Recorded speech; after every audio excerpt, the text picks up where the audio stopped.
Salam sehat, salam semangat. Saya Meces Habbu, CGP Angkatan 1 dari SDN 001 Mamasa, Sulawesi Barat. Kali ini saya akan mempresentasikan demonstrasi kontekstual modul 3.1.A.6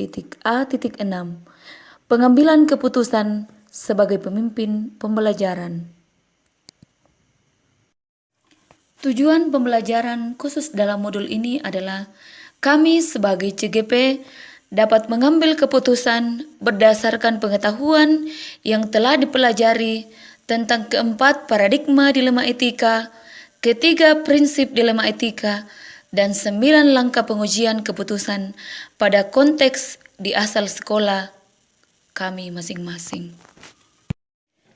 Bagaimana nanti saya sebagai CGP akan mentransfer dan menerapkan pengetahuan yang saya dapat di PGP ini kepada sekolah atau lingkungan asal saya. Tentunya sebagai pendidik seringkali kita menghadapi kondisi di mana kita mengalami dua pilihan yang sangat berat. Sebagai pemimpin pembelajaran yang diharapkan kita harus memiliki keputusan yang tepat dan benar serta tidak memihak pada salah satu dari suatu masalah yang sedang dihadapi. Dalam modul 3.1 ini, saya mempelajari dilema etika dan bujukan moral yang diharapkan dapat menggunakannya dalam kehidupan sehari-hari dalam mengambil keputusan sebagai seorang pemimpin pembelajaran. Sebagai langkah awal, ilmu yang saya dapatkan dalam modul ini akan coba saya bagikan kepada rekan-rekan guru dan teman sejawat di SDN 001 Mamasa melalui praktisi yang sudah kami bentuk awal bulan Januari dan dibangun secara bersama dengan tujuan untuk pengembangan guru. Komunitas yang kami bangun adalah komunitas pengembangan guru. Setelah saya mempelajari modul ini dan akan berusaha semaksimal mungkin memecahkan suatu masalah yang ada di lingkungan sekolah dengan memperhatikan 9 langkah-langkah yang ada dalam modul ini. Jadi mulai saya mendapatkan ilmu ini, maka saya akan mencoba mempraktikkan dengan kondisi sekolah sehari-hari yang saya jalani dan juga yang saya hadapi di lingkungan masyarakat. Dalam pertemuan komunitas biasanya dilaksanakan 1 bulan sekali. Pada kesempatan tersebut, saya akan mencoba berbagi bersama kepada semua anggota komunitas teman guru apa pengalaman yang sudah saya dapatkan ketika sudah belajar tentang cara pengambilan keputusan. Terkait siapa yang akan mendampingi saya dalam menerapkan atau menjalankan keputusan sebagai pemimpin pembelajaran. Kalau dalam lingkungan sekolah, tentunya ada rekan-rekan sejawat. Di SDN 001 Mamasa ada guru-guru paralel dengan 3 kelas. Kemudian ada kepala sekolah sebagai penanggung jawab utama dalam lembaga sekolah SDN 001 Mamasa, serta anggota praktisi yang ada di lingkungan sekolah saya. Bagaimana saya mengukur efektivitas pengambilan keputusan? Tentunya dapat kita lihat dari refleksi setelah kita melakukan pengambilan keputusan. Dan bagaimana supaya semua pihak tidak ada yang merasa dirugikan atau kita tidak berpihak sebelah.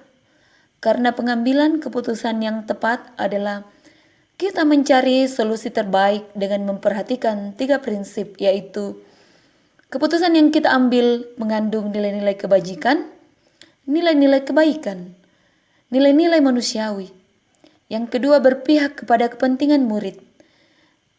Dan yang ketiga, dapat dipertanggungjawabkan.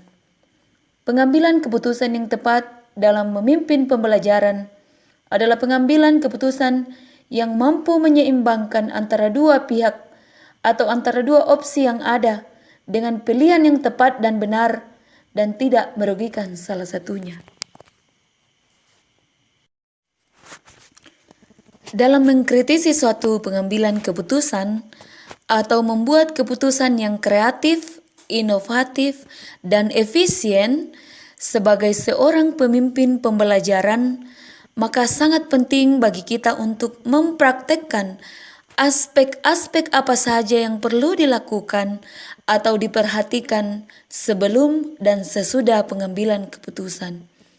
Dari pengalaman dan latar belakang tempat kita bekerja, apalagi di institusi pendidikan, maka kita sudah mengetahui dilema etika adalah sebuah kasus yang sangat berat dan sering kita hadapi dari setiap kejadian.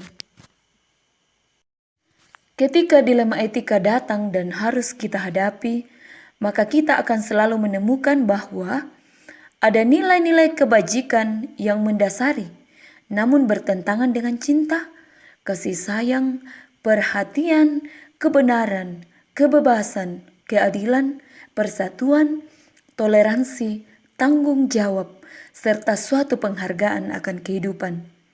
Di samping itu, sebagai pemimpin pembelajaran, kita harus menyadari bahwa untuk unsur-unsur tersebut tidak ada aturan baku yang berlaku untuk memutuskan situasi dilema etika, karena ini bersifat relatif dan bergantung pada situasi dan kondisi terjadinya suatu kejadian. Artinya bahwa ada benarnya kita tetap berpegang pada aturan yang berlaku untuk menentukan kebenaran, namun ada kalanya kita tidak bisa berpegang pada aturan karena situasi tertentu.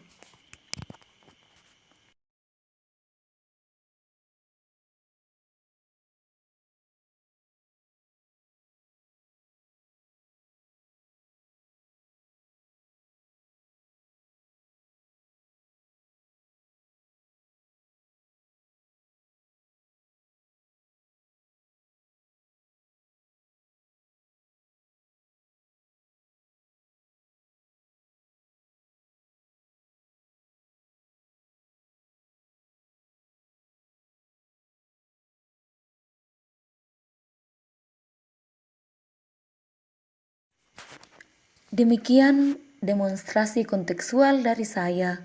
Semoga bermanfaat. Terima kasih.